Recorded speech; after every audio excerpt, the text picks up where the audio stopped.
¿Por qué empiezo desde aquí? En el segundo examen parcial ya ingresó lo de derechos humanos, pero porque estábamos viendo el concepto total de ellos.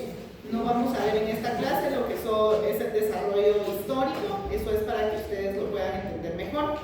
Sí, concepto o definición de derechos humanos, porque a partir de ahí es que vamos a entender cómo se desarrollan o cómo es que se han creado en cada una de las legislaciones de los países latinoamericanos y específicamente en el contexto guatemalteco.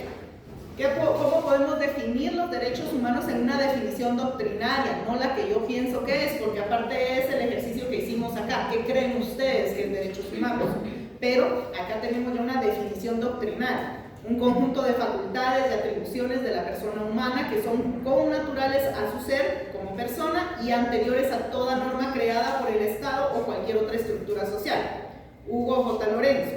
Y Pérez Luño decía que es un conjunto de facultades e instituciones que en cada momento histórico concretan las exigencias de la dignidad, la libertad y la igualdad humana, las cuales deben ser reconocidas positivamente por los ordenamientos jurídicos a nivel nacional e internacional. Esta segunda definición podemos encuadrarla más en lo que tenemos como derechos humanos en Guatemala. ¿Por qué? Porque es una facultad, pero también es el conjunto de esas instituciones que a nosotros nos permiten desarrollarnos como personas y que nos permiten también salvaguardar cada uno de los derechos que tenemos dentro de la Constitución. Además de ello, están las exigencias de primer nivel del derecho constitucional o del constitucionalismo, que es la dignidad, libertad y la igualdad. Recuérdense que estos son los principios bases del derecho constitucional. Además de ello, que deben de ser reconocidas positivamente. Posteriormente a que nosotros vimos cómo se desarrolló en la historia los derechos humanos, entendimos que para que estos sean válidos deben de estar ¿dónde? En una norma, y que esta norma siempre debe de tener una característica especial, que debe de emanar siempre del principio constitucional de jerarquía constitucional, que es todas las normas ordinarias van a estar siempre por debajo de la Constitución y deben de ser basadas o creadas en los límites que la Constitución presta. Entonces, definiciones cualquiera, si ustedes ven o buscan en su libro, todas las presentaciones están sacadas de la base del libro. Algunas tienen alguna cosa más, pero todo el contenido está en su libro. Importantísimo, características, importantísimo. Yo sé que acá ya hay muchos que manejan bien el tema de las características, pero para quienes no, aprendamos cuáles son las características de los derechos humanos. Las cuatro principales: universalidad, porque es de aplicación general; indivisibilidad, porque se han dividido solo para su estudio y reconocimiento, y de ahí que hay derechos civiles y políticos, hay derechos económicos, sociales y culturales, pero en conjunto todos solo forman un cuerpo, y estas son para el ser humano. Interdependencia, de que la violación de uno de ellos implica en muchas ocasiones la violación de muchos otros derechos de rango constitucional o de derechos humanos.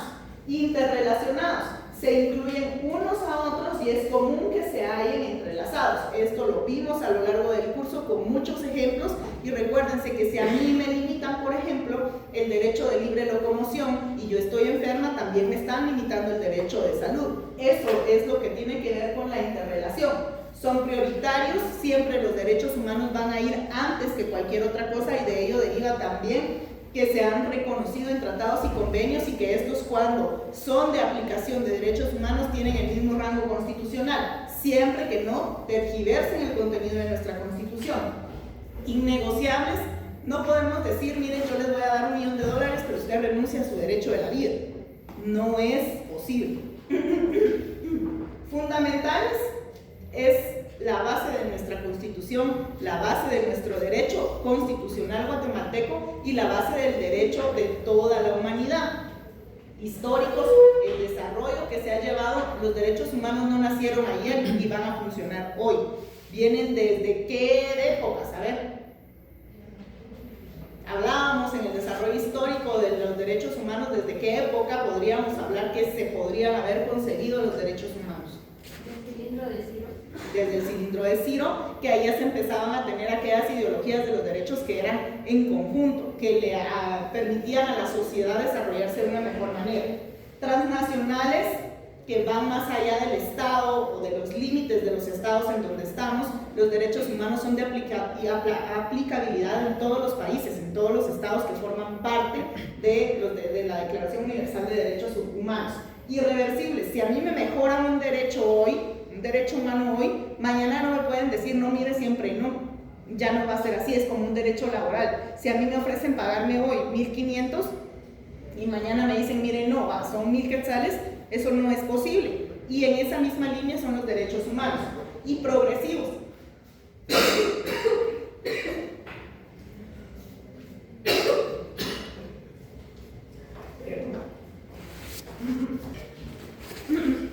Siempre van a buscar las mejoras o mejorar las condiciones del ser humano. Y por eso se dice que son progresivos. La clasificación, primera, segunda, tercera y cuarta generación. ¿Alguien no entendió la clasificación de los derechos humanos? Todos entendimos la clasificación de los derechos humanos y entendimos que no es que uno sea más importante que el otro, sino que se dividen así para entenderlos, comprenderlos y estudiarlos mejor, y que además son de la forma en la que históricamente han ido apareciendo en las legislaciones de cada país. Entendemos eso, ¿verdad? Bueno, eso en cuanto a derechos humanos. Si no estoy mal, esta diapositiva aparece en esta semana o en la semana anterior. La subí porque no la había subido, pero sí aparece dentro de estas 2 semanas. Acá, jóvenes, ¿por qué se las hago ver? Las garantías constitucionales, porque en la última parte del curso estuvimos estudiando reglas, principios y métodos de interpretación. ¿Y dónde vamos a utilizar estas reglas, principios y métodos de interpretación?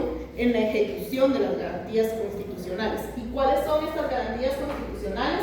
El amparo, la inconstitucionalidad y la exhibición personal. Más allá de que existan otros principios que siempre deben de desarrollarse en los procesos, estas garantías son de carácter constitucional porque son procesos específicos que van a salvaguardar. ¿Qué salvaguardamos con el amparo? ¿Qué es lo que se protege el amparo?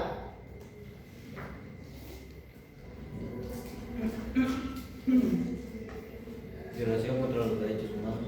Cualquier violación contra los derechos humanos. La exhibición personal. ¿Qué derecho resguarda la exhibición personal? La libertad y la integridad. ¿Y las inconstitucionalidades? El principio de jerarquía constitucional, porque una norma que no ha sido basada en la Constitución va a ser inconstitucional, y por ende esa es la función de esta garantía constitucional, el hecho de que todas las normas de carácter ordinario, reglamentario, siempre vayan acopladas a la función de la Constitución. ¿Entendemos las garantías constitucionales? ¿Dónde se encuentran reguladas las garantías constitucionales? De constitucionalidad. Este es un acuerdo de rango constitucional, es una ley de rango constitucional. ¿Cuáles son las leyes de rango constitucional? La ley de amparo, la ley de ley electoral y de partidos políticos, la ley.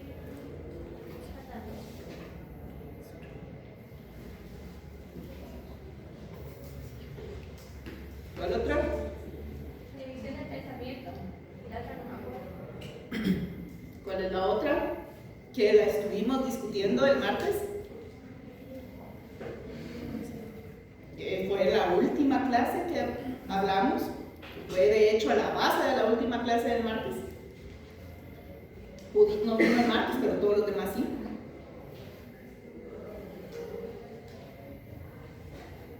Bueno, porque si no se recuerdan qué vimos el martes, jóvenes, por favor se ponen a estudiar. Porque lógicamente lo que vimos el martes sí entra en el examen. Y les dije además que no iba a repetir el contenido de la clase del martes.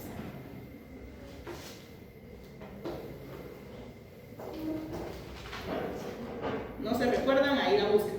Derechos humanos en Guatemala. ¿Se recuerdan que los dividimos en individuales y humanos sociales o colectivos? En los derechos humanos individuales estaban contenidos los civiles y políticos. En los derechos humanos sociales, económicos, sociales y culturales. ¿Cómo podemos saber a alguien que me levante la mano y que me dé una diferencia entre derechos humanos individuales y derechos humanos sociales? Que no sea Fátima ni Judith. Bárbara. Los derechos humanos individuales son de cada persona, son, como es claramente, individuales, son propios, tanto como los derechos humanos sociales son los que benefician a toda la sociedad. Bueno, vamos a leer, Miguel, por favor, la definición de humanos individuales. Son los que están unidos a todos los seres humanos y no se separan.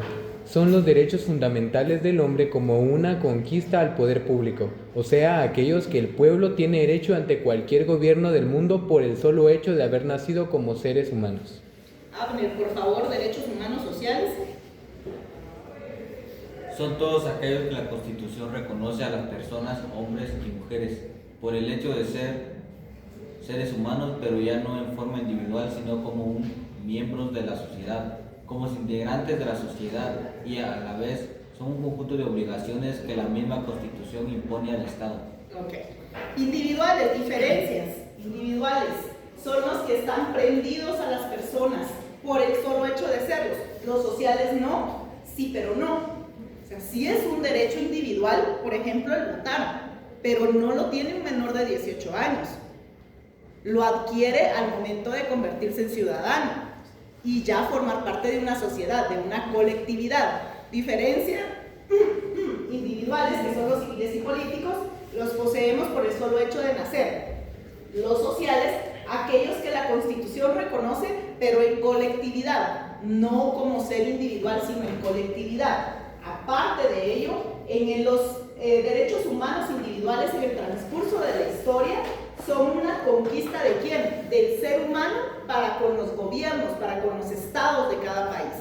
En los sociales, en los colectivos, también, o sea, no solo es el derecho humano como tal, sino es la obligación que este derecho humano le da al Estado ¿de qué? De resguardar la dignidad, la libertad del ser humano. Entonces, diferencias individuales, como el nombre lo dice, de carácter individual, unipersonales, que nacen con el ser humano, que están adheridos al mismo y que son una conquista del ser humano para cualquier gobierno del Estado. Derechos humanos sociales, que los reconocen en las constituciones pero de manera colectiva y son otorgados en esa forma, y que además de ello son los que imponen ya una obligación al Estado para que cumplan esos principios de dignidad, libertad del ser humano. ¿Entendemos la diferencia que puede haber entre los derechos humanos individuales y los derechos humanos sociales? ¿Sí? Por favor, si algo no va quedando claro, de una vez este es el momento para que ustedes pregunten. Bueno, no es este el momento ya fue, pero...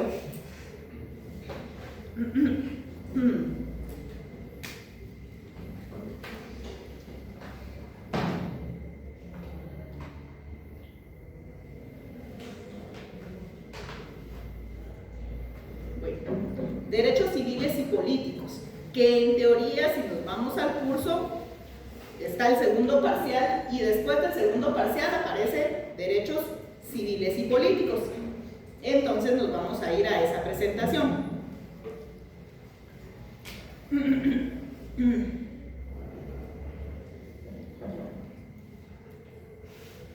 Origen y evolución de los derechos humanos y políticos. Una revolución que transformó al mundo. ¿Cuál fue esta revolución? La francesa. La Revolución Francesa, conocida como, es la que da origen a los derechos humanos conocidos como de primera generación.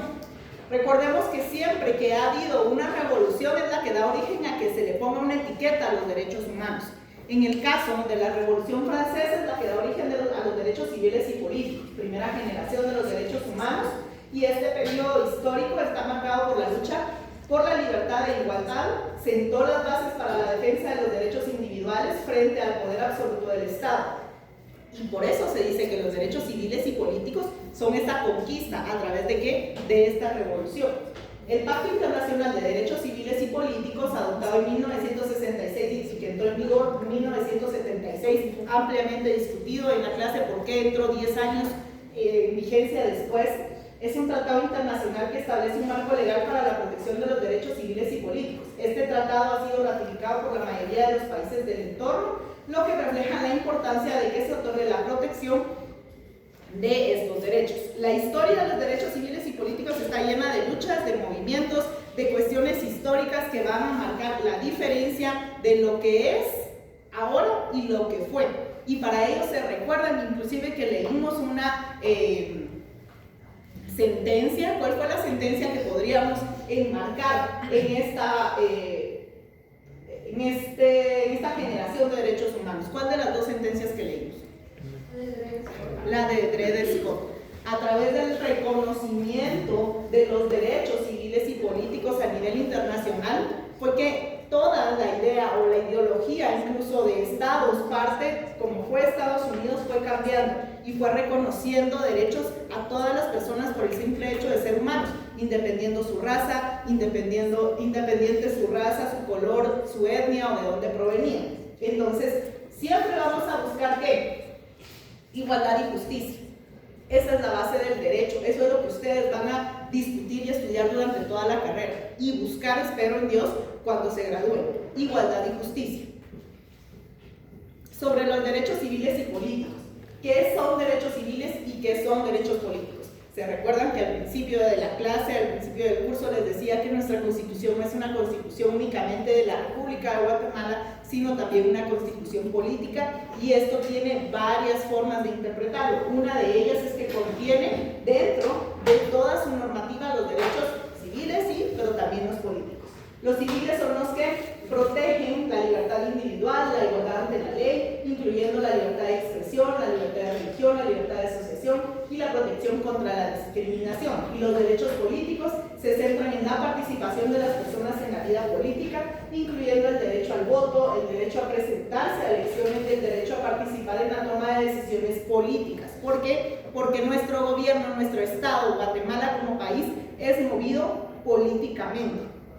Más allá del tema judicial, más allá del tema legislativo, del tema ejecutivo, de qué obras se ejecutan o qué obras no se ejecutan, todo lo que ustedes ven, inclusive en redes sociales, que venga un diputado que está haciendo auditoría en los hospitales o que están viendo si se está cumpliendo una obra, todo eso es de índole político, politiquero, no político ciertamente, porque la política es una ciencia y lo que ellos hacen no es una ciencia, pero sí tienen esos rasgos de política que se deben de ejercer en base a lo que contiene la Constitución, porque les impone normas, reglas y también obligaciones a cumplir. En Guatemala la regulación de estos derechos se encuentran ¿en dónde? De los derechos políticos, civiles y políticos. ¿Pero en qué parte de la Constitución? Capítulo 1 y 3. ¿Y a qué parte de la Constitución pertenece? A la parte dogmática. ¿De qué artículo a qué artículo es la parte dogmática de la Constitución? ¿Cómo? Del preámbulo hasta el 139. Recordemos, es importante que ustedes sepan manejar su Constitución, porque probablemente en este examen no, porque no tienen que traer Constitución, pero en el siguiente año ya deben de fundamentarse. Y para fundamentarse en un examen, si no saben, pierden los 5 minutos de la fundamentación buscando el artículo. Jurisprudencia constitucional. ¿Alguien se recuerda qué es la jurisprudencia constitucional? En sus propias palabras, sin necesidad de leer el texto. Son los fallos que emite la Corte de Constitucionalidad.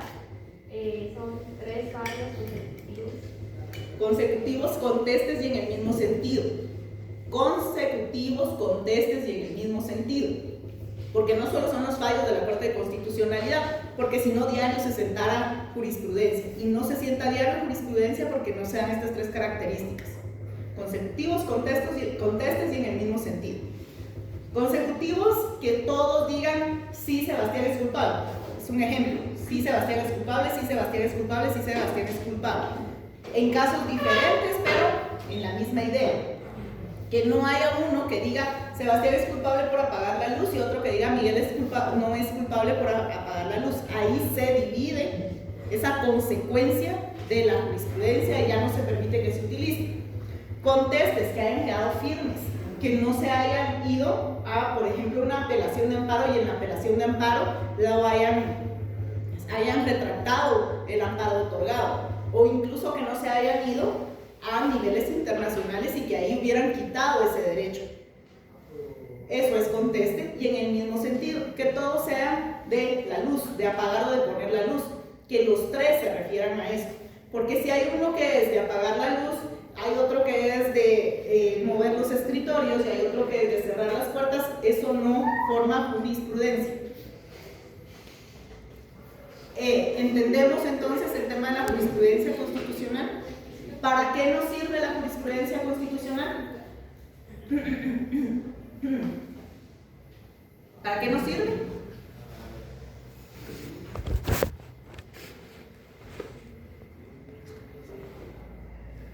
¿Nadie se recuerda para qué sirve la jurisprudencia constitucional? Para poder interpretar mejor la Constitución y para utilizarla, porque recuérdense que también es una fuente de interpretación constitucional y eso implica que nosotros la podemos utilizar a través del bloque de constitucionalidad.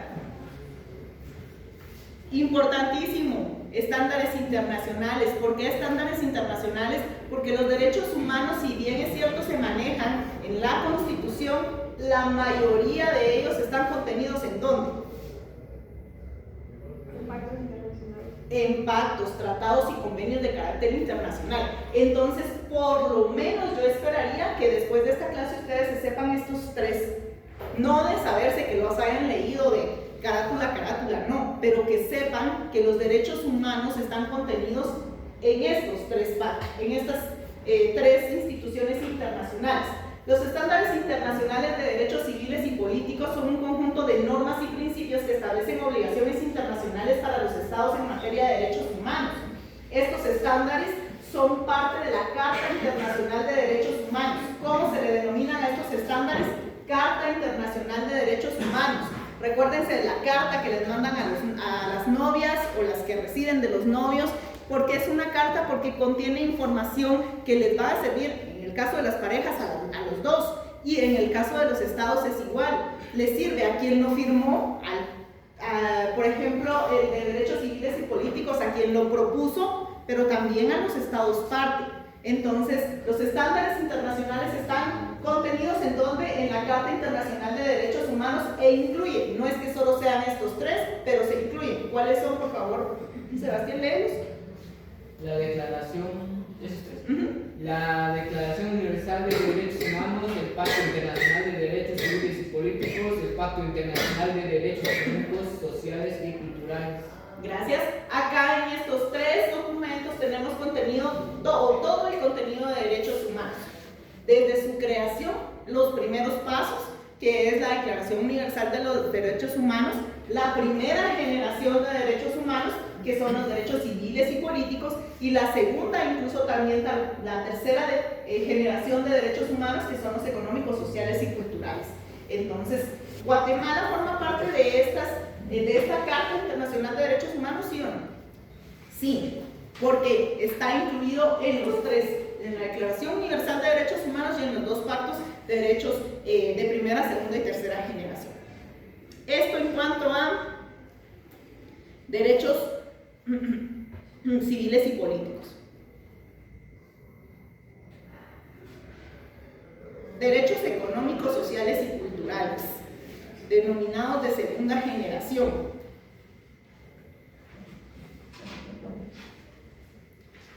Surgimiento. En el caso de estos hay un surgimiento un tanto más histórico, que da lugar también posterior a una revolución, pero vamos a empezar de que estos se remontan a la Ilustración, un periodo que se da después de la Revolución Francesa. En la Revolución Francesa nacen o surgen muchos escritores famosos como lo son Kant, Comte y Proudhon, y ellos expresaban la necesidad de diferenciar cierto tipo de derechos, ya no solo los civiles, ya no solo los políticos, sino algunos otros que obligaran al Estado a cumplir las necesidades de las personas que formaban parte de la ciudadanía. Estos derechos se consideran de derechos de segunda generación, complementarios a los derechos civiles y políticos, y se diferencian de los derechos positivos, pues implican acciones del Estado para garantizar su ejercicio. La protección de estos derechos se desarrolla en el Pacto Internacional de Derechos Económicos, Sociales y Culturales, que estableció es un marco para su promoción y protección a nivel internacional. Se dan cuenta cómo incluso dentro de las definiciones que ellos van dando, porque acá es un conjunto de estas definiciones, se puede establecer que acá ya en el surgimiento de los derechos económicos, sociales y culturales ya no solo es el derecho que a mí me corresponde, sino es también la obligación que le corresponde al Estado de hacerme cumplir ese derecho. Entendemos que esa es una de las diferencias de los derechos individuales, civiles y políticos, y los sociales, que son estos económicos, sociales y culturales, ¿verdad? ¿Lo entendemos?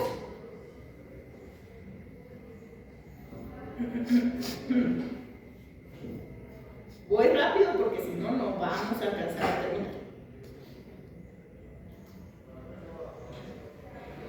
Regulación en nuestra Constitución. ¿Dónde se encuentran regulados? En la parte dogmática, nuevamente en el título 2, pero en este caso en el capítulo 2. Los civiles y políticos están en el capítulo 1 y capítulo 3. Y los sociales, económicos y culturales están en el capítulo 2. Y acá se recuerdan que en la clase, o por lo menos yo me recuerdo que en la clase les hacía constar que acá eran de una vez los derechos en conjunto.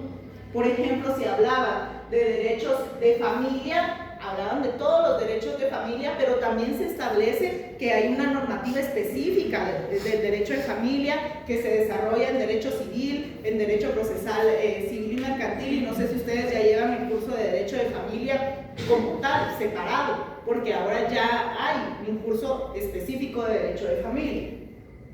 El derecho a la educación, a la cultura, acá se van separando por secciones. ¿Por qué? Porque son derechos colectivos, que no es como el derecho a la vida, que el derecho a la vida es el mismo para todos y se desarrolla y se ejerce en la misma forma. El derecho a la cultura no, porque por ejemplo yo, si soy de Huehuetenango, tengo un derecho diferente a la cultura a una persona que es de Izabal. Su cultura es diferente, su idiosincrasia es diferente. Y también voy a tener una cultura diferente si mi idioma materno no es el idioma español. También debe de darse un trato distinto, y por eso los derechos sociales son de colectividades, pero no de colectividades hablándolo de todo el Estado, sino de los grupos que conforman este Estado. En cuanto al trabajo, en cuanto a la salud, a la seguridad social, al desarrollo económico. En cuanto al trabajo, no es lo mismo hablar de los grupos de magisterio, a los grupos de salud, a los grupos de justicia. Son grupos específicos a los cuales se les salvaguarda derechos especiales. Acá se recuerdan que leímos, o recuerdo que fue una parte de una de las sentencias en donde se discutía el tema de trabajadores del sector justicia. A ver, ¿alguien se recuerda de esa sentencia? Era lo de los trabajadores de OJ que tenían un sistema de salud autónomo y propio para ellos. Exacto. ¿Y qué fue lo que se resolvió? Que no. Que no, porque el derecho de salud es uno para todos. El grupo de justicia, obviamente es un grupo sectorial de trabajo, pero eso no implica que obtengan que tener mejor acceso a la salud que cualquier otro grupo de los trabajadores del Estado. Para eso incluso les resolvieron que ya existía el ICS y que debían de abocarse al ICS. Jurisprudencia constitucional, esto ya lo platicamos. Hay jurisprudencia constitucional específica de derechos económicos, sociales y culturales, y acá incluso les dejé varios ejemplos de la jurisprudencia, es decir, fallos de sentencias en donde se pueden hacer ver de que ya hay asentada jurisprudencia de estos derechos y principios. En los estándares internacionales, acá únicamente les dejé el compendio de derechos económicos, sociales, culturales, y acá ya agregaron a los ambientales, y por eso les decía yo que acá se puede tomar en consideración que estos ya son de tercera generación, no solo de segunda generación. Y acá en este, para quien lo abrió, ¿por qué les coloqué esto en estándares internacionales? Porque acá nos dan varios documentos que han sido firmados y ratificados por Guatemala, aparte de los DESCA, en donde también se contienen estos derechos sociales, económicos y culturales. Convención Americana sobre Derechos Humanos, el protocolo adicional a la Convención Americana sobre Derechos Económicos, Sociales, Culturales y Ambientales, la Declaración Americana de los Derechos y Deberes del Hombre, la Carta de Organización de los Estados Americanos, y adjunta otros más al final de este documento. Bueno, esto en resumen de derechos económicos, sociales y culturales. Interpretación constitucional. Por favor, ojo aquí. Esta parte yo sé que lo de derechos humanos, y por eso empecé con eso, yo sé que ya la mayoría de ustedes lo maneja o lo tendría que manejar porque incluso hicieron sus trabajos de grupo de estos temas.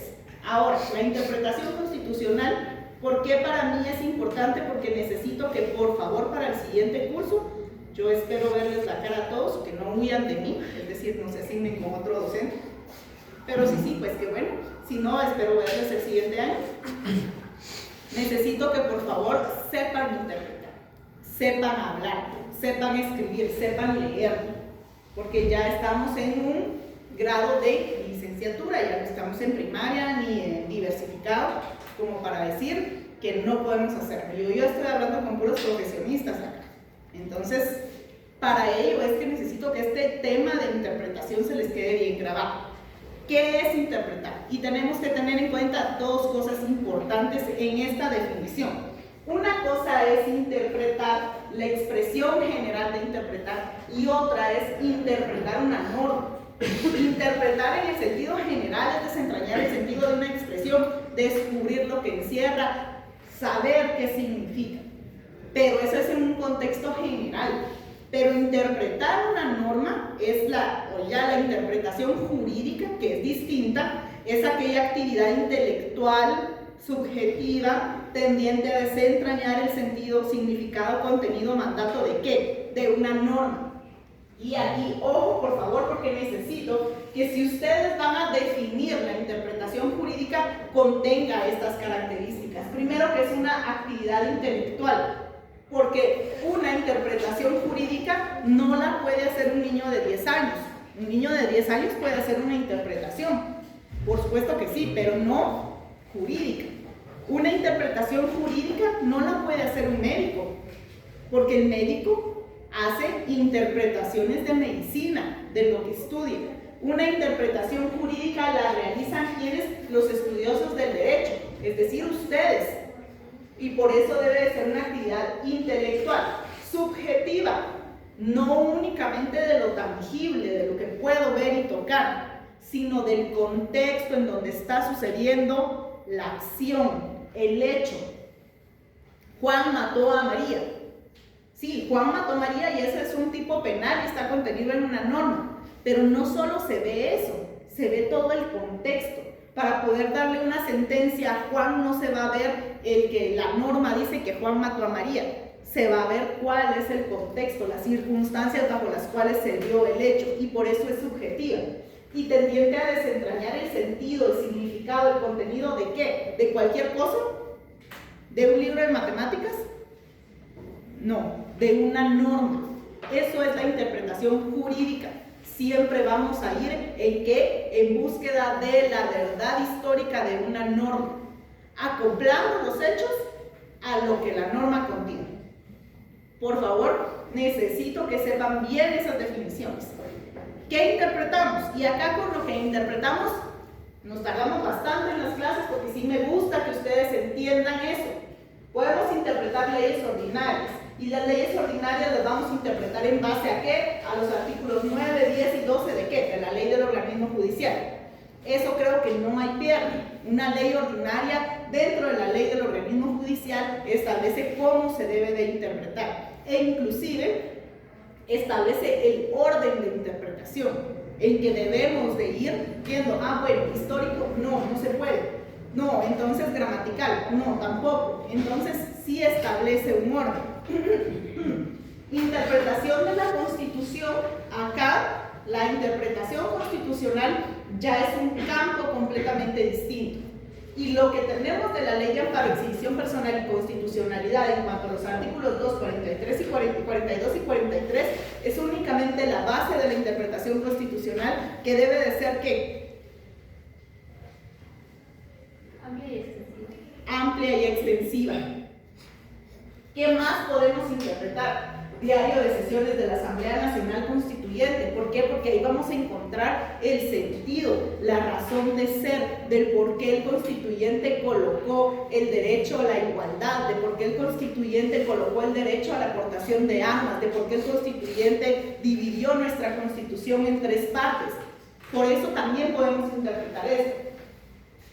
Los fallos de la Corte de Constitucionalidad, que acá lo pasamos a interpretar también porque pueden formar parte de una jurisprudencia constitucional y porque además nos sirve como un ejercicio para entender lo que estamos estudiando. Y ustedes, el último ejercicio que realizaron, ¿de qué fue? Interpretación. ¿Qué interpretaron? Los considerados de una sentencia. ¿De qué sentencia? La de Ríos Montt. La de Ríos Montt, pero ¿la de qué de Ríos Montt? ¿No fue el amparo?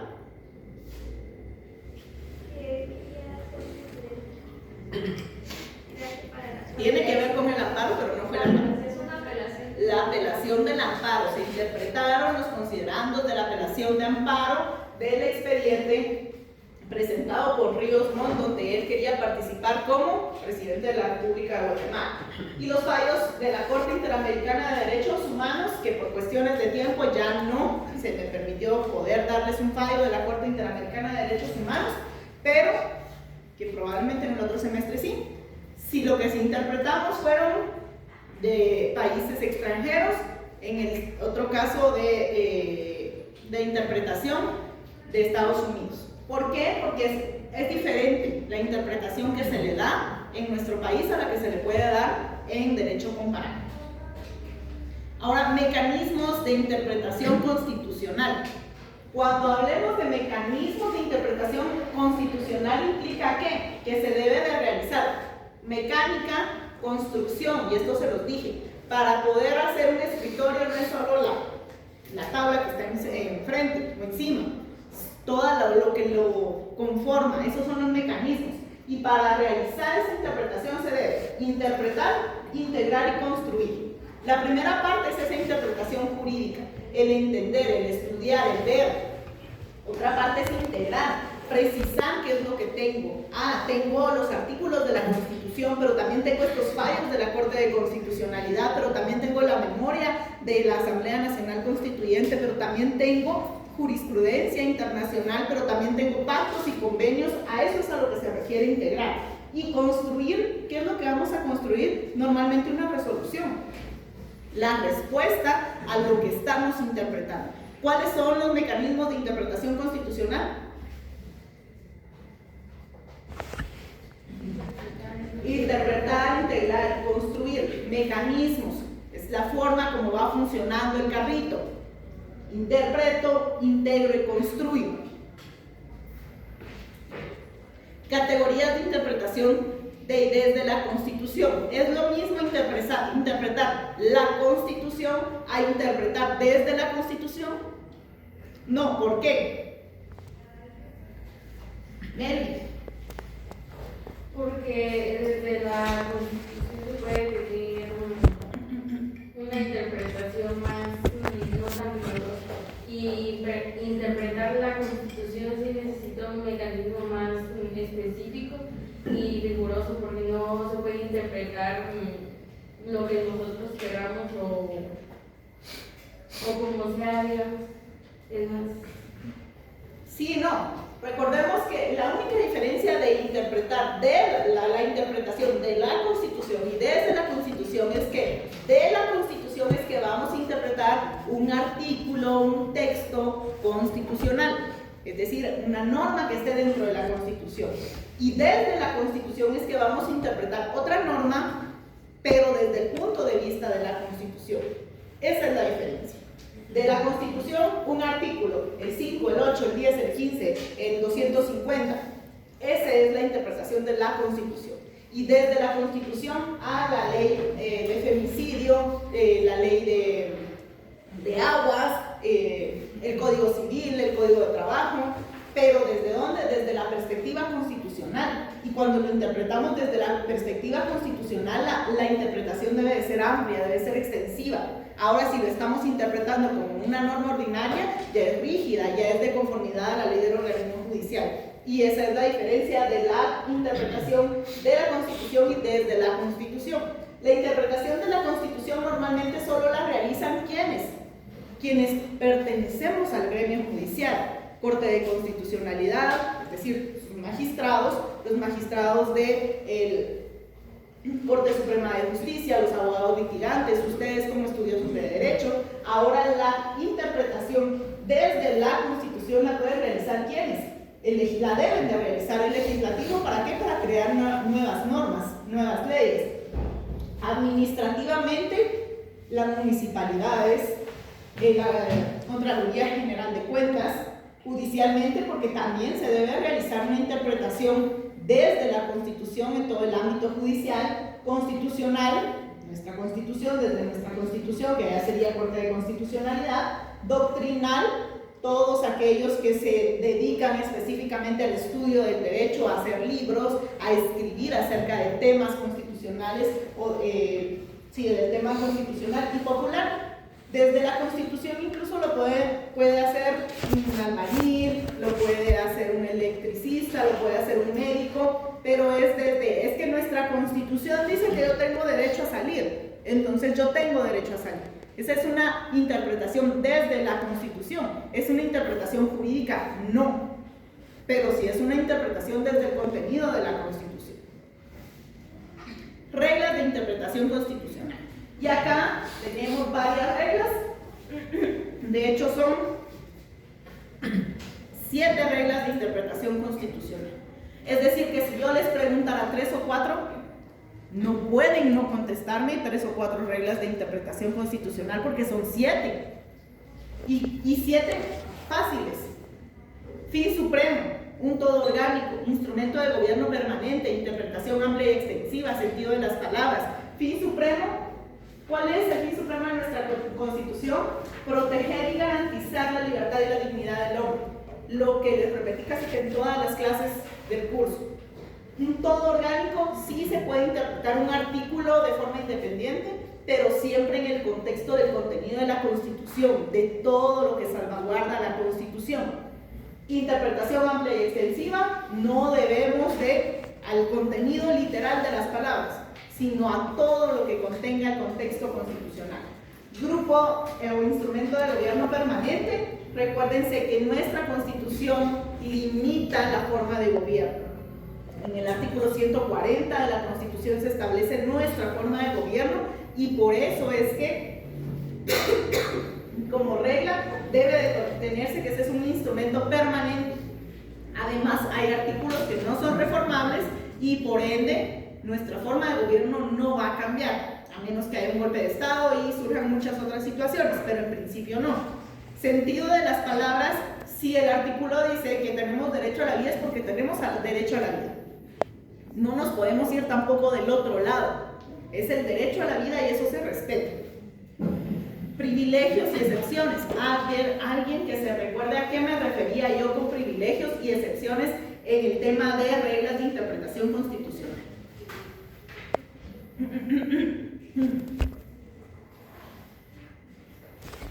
Les puse un ejemplo de los privilegios. ¿Quiénes tienen privilegios en la Constitución? Los magistrados. ¿Los magistrados qué privilegio tienen?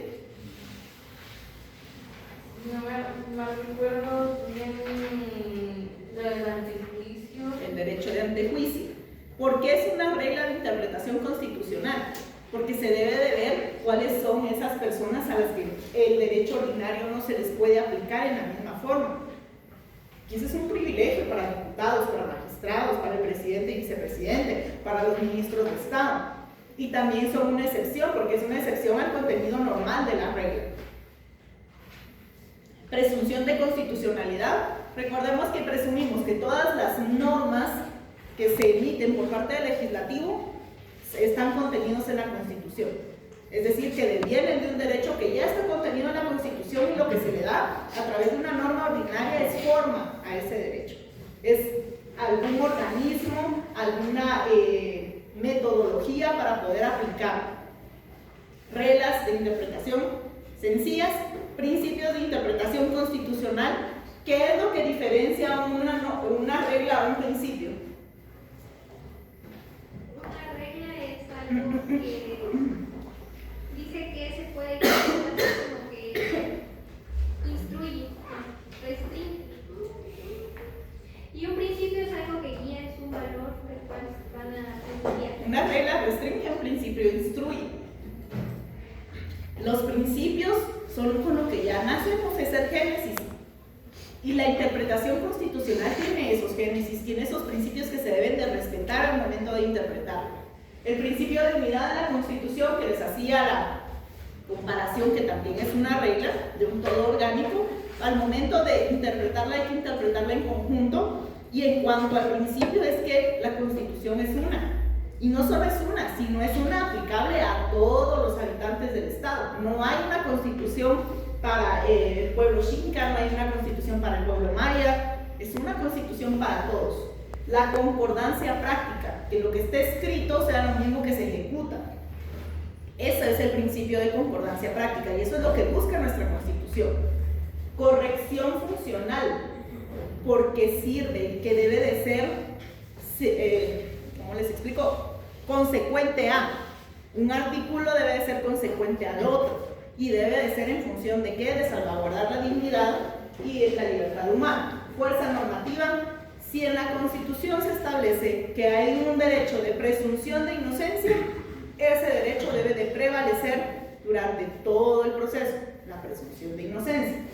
Presunción de constitucionalidad de los actos normativos, y ahí regresamos a la misma regla que aun cuando es un principio también nos limita. La presunción de constitucionalidad, que la regla acá nos dice de que los actos o poderes públicos se presumen constitucionales porque se entiende que nacieron bajo ese rango constitucional.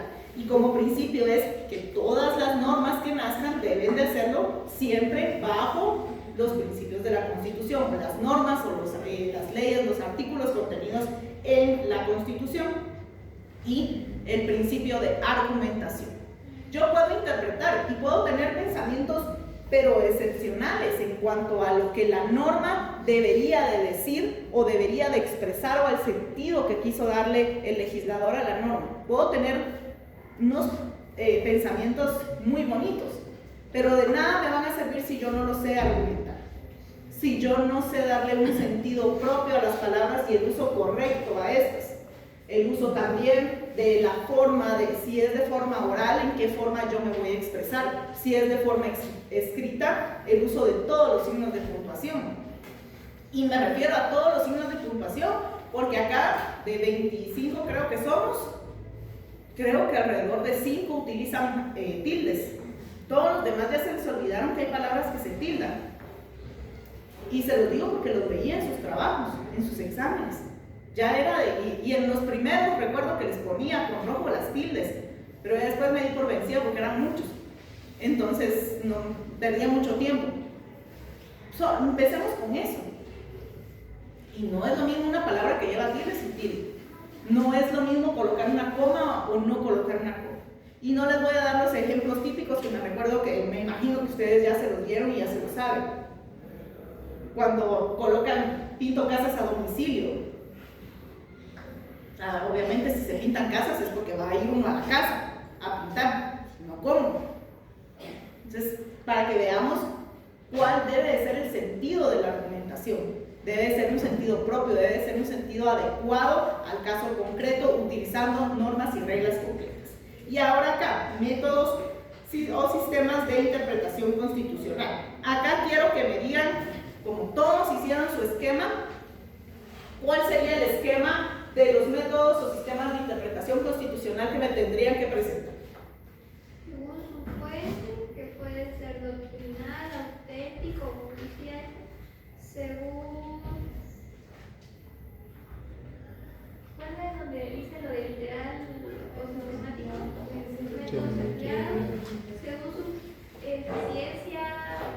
Según su eficiencia puede ser extensiva, según su eficiencia de actitud, extensiva, descriptiva, analógica, y según sus antecedentes, indicadores, Histórica, A ver, todos política, los libros de más. historia, geológica.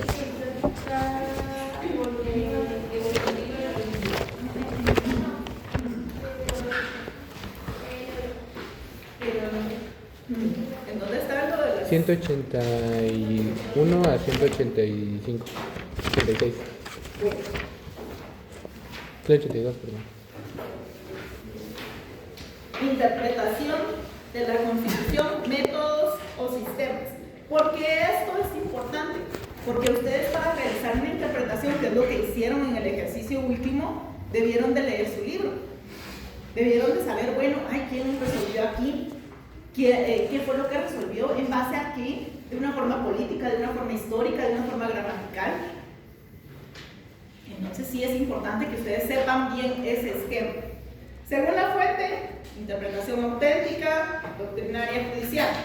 Según el método empleado, literal o gramatical y sistemático, que no están peleados el uno con el otro. Se recuerda que les dije, se puede hacer una interpretación sistemática que se utilice también una interpretación gramatical, porque se estudia el significado de las palabras en el conjunto de la norma. Según la amplitud y eficacia y eficiencia, restrictiva, extensiva, analógica, y según los antecedentes, referencias o indicadores, histórica, política, evolutiva y teleológica o finalista. ¿Se recuerdan que hicieron un esquema de eso? Bueno, bien estudiado el esquema, por favor. Eso es en cuanto a la interpretación, para que no digan que no se los dijo. Limitaciones a los derechos humanos. ¿En dónde se encuentran reguladas las limitaciones a los derechos humanos? ¿Verdad que sí se sabía en la cuarta ley constitucional? Rango constitucional de las leyes: amparo, exhibición personal e inconstitucionalidad. Ley de libre emisión del pensamiento, ley electoral y de partidos políticos y ley del orden público. ¿Y por qué tienen rango constitucional estas leyes? Porque fueron emanadas por la Asamblea Nacional. Y dentro de nuestra propia Constitución hacen ver que una ley específica va a regular eso. Recuérdense, nuestra Constitución no es una Constitución extensa.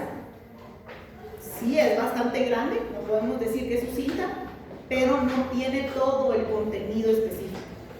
Yo tenía una duda de lo de interpretación de y desde la Constitución, que si las normas constitucionales, así como esas leyes, se interpretan desde la Constitución o de la Constitución.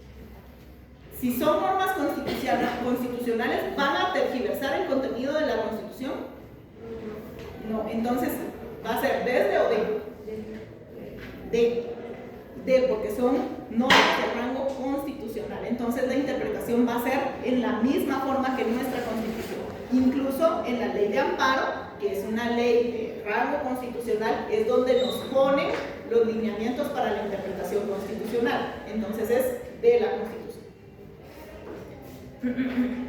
Regresando a la última clase, las limitaciones de los derechos humanos. Y en cuanto a las limitaciones que vimos: definición, naturaleza jurídica, regulación constitucional internacional, causas para declarar un estado de excepción, derechos que no son garantizados plenamente.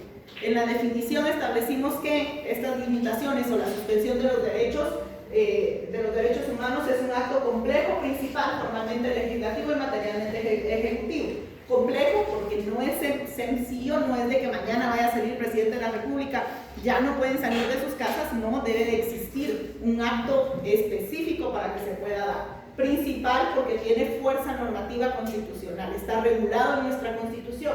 Formalmente legislativo es el legislativo el que pone el sello de aprobación de último, pero materialmente ejecutivo porque es el presidente que pertenece al Ejecutivo quien emite el acuerdo para que empiecen a funcionar, pero posteriormente a eso va a ser el Legislativo quien le va a dar el visto bueno, en virtud del cual se hace cesar de modo temporal. Característica: la temporalidad, no puede ser de forma definitiva. ¿Cuántos días leímos en la clase anterior que tardan estos decretos? 30 días. El goce de ciertos derechos o garantías. ¿Todos los derechos se pueden limitar? No todos los derechos se pueden limitar a favor de los habitantes del país y que existen en la Constitución. No podemos limitar derechos de otros países, únicamente se van a limitar derechos del Estado de Guatemala, en el caso de Guatemala. La naturaleza jurídica es una garantía institucional porque es una institución, el acuerdo gubernativo donde se suspenden las garantías constitucionales es una institución de forma extraordinaria, porque no sucede siempre, y provisoria, porque no siempre es cuando ya ha sucedido un hecho, sino que en algunas veces se suspenden garantías ¿para qué? Para que no suceda un hecho, un desastre o que no pueda pasar algo que posteriormente le vaya a costar más al Estado restaurar los derechos y las garantías del ser humano. Regulación. Vimos que hay dos clases de regulación, una constitucional, una internacional.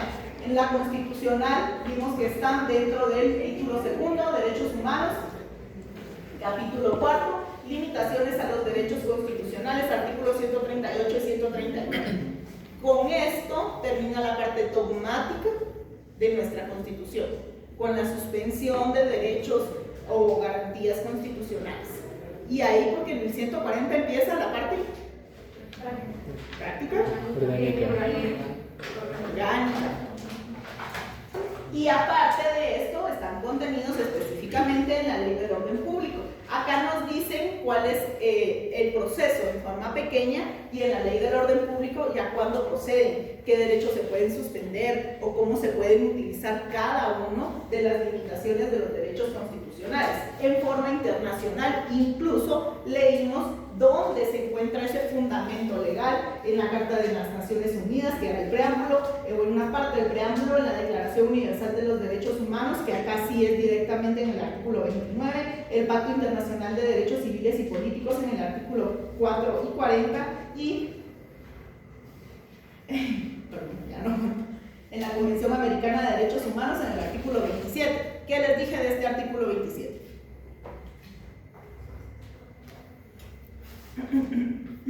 Fátima no se recuerda porque se salió en ese momento de la clase. Tengo muy buenos ojos y muy buena memoria. A ver, ¿qué les dije?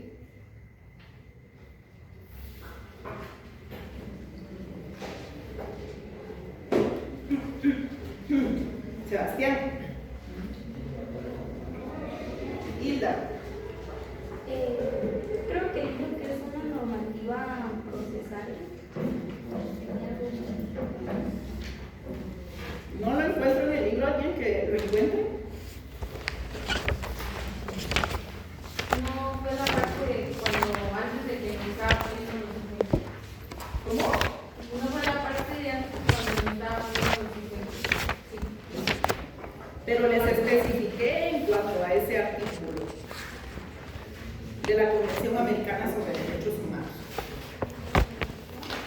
Les dije que ese artículo expresamente, no taxativamente, expresamente contiene suspensión de garantías y que dentro de ese artículo, que es como el caballito de batalla en todos los procesos, cuando se suspende una garantía constitucional y posterior o dentro de esa suspensión a nosotros nos violentan un derecho que no está dentro de esa suspensión, nosotros tenemos que hacer uso de este artículo. ¿Por qué? Porque establece que no se pueden suspender garantías judiciales indispensables para la protección de tales derechos.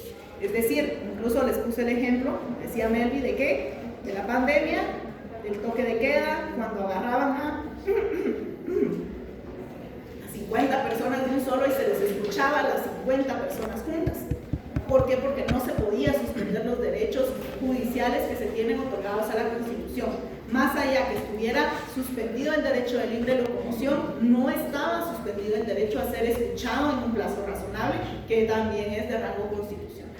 ¿Dónde está? Página 205 del libro. Ustedes pueden volver a leerlo y entenderlo. Causas o circunstancias para declarar un estado de excepción. ¿Cuáles son las 4 causas? De memoria, invasión del territorio, perturbación grave de la paz, actividades contra la seguridad del Estado y, por último, calamidad pública. Y y les expliqué en qué consistía cada una de ellas.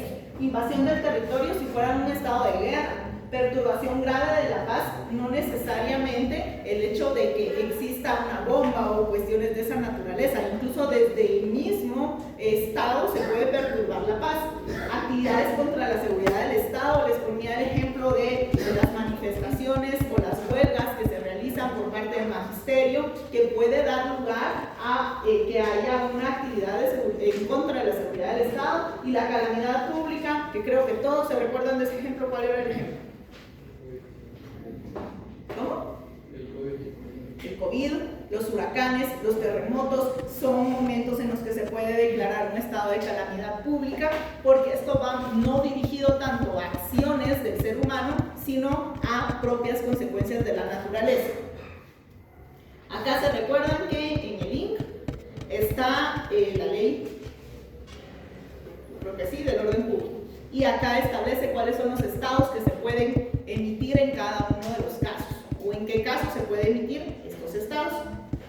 Derechos que no son garantizados plenamente. Y acá es una lista o un listado de los derechos que a través de cualquiera de estos estados de excepción me pueden limitar a mí.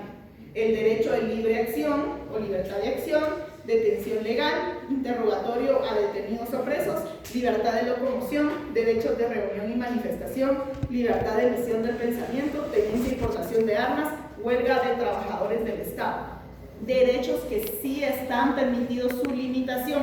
¿Son derechos humanos? Sí. ¿Me los pueden limitar? Sí. ¿A través de qué? De un estado de excepción, que se encuentra ¿dónde? En la ley del orden público, y que da lugar siempre y cuando ¿qué? Pase alguna de estas circunstancias o causas para que pueda el Estado decretar un estado de excepción. ¿Quién lo decreta? El organismo ejecutivo, es decir, el presidente en Consejo de Ministros. ¿Y quién lo legaliza? El legislativo a través del visto bueno. ¿Por cuánto plazo puede ser? 30 días máximo, y es renovable, siempre y cuando aún subsistan las causas que dieron origen al mismo. ¿Dudas? Por favor, ganen todos el curso, no quiero venir la siguiente semana para segunda jornada. Buenas noches.